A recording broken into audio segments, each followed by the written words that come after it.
I think that's a little bit lacking in this country is talking about, and I'm talking about politicians. They don't, they talk about many things. They talk about many things that need to be talked about, but they're not talking about the arts. And the arts makes people smarter.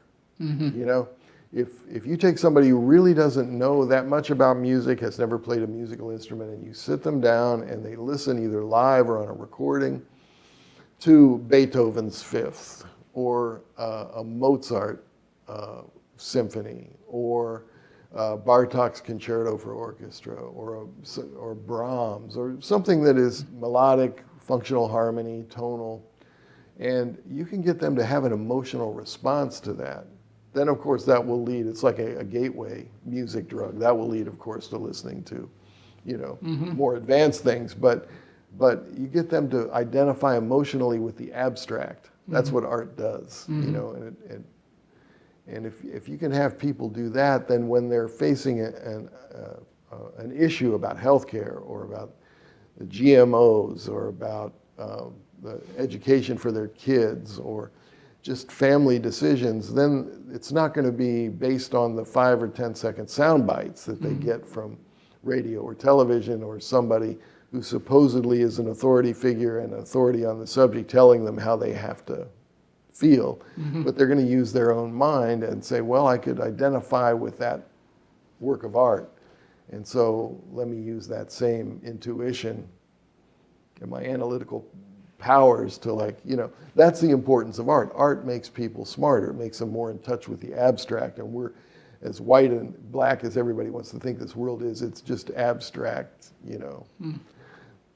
issues that we have to deal with. But I also think that the really, and I write about this on my website, any successful dictator knows that because art makes people smart, that's the first group you have to squelch. Right. Because if you're going to succeed in repression, you have to take away the people that inspire free thought.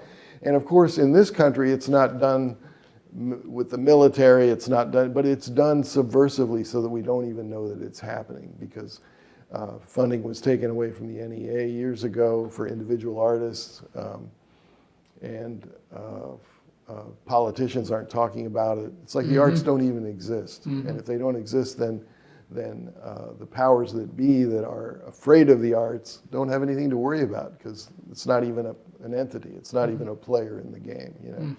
So I feel like my personal thing is to always talk about, in clinics when I'm doing university visits or on the bandstand, talk about how important music is, and it is perhaps the most abstract art form, because basically what we're doing is looking at people manipulating tools.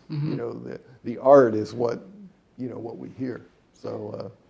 So I think it's important to emphasize that, especially in this country. And I warn against that when I'm in Europe, when I speak with politicians and policymakers, people that are in charge of things. That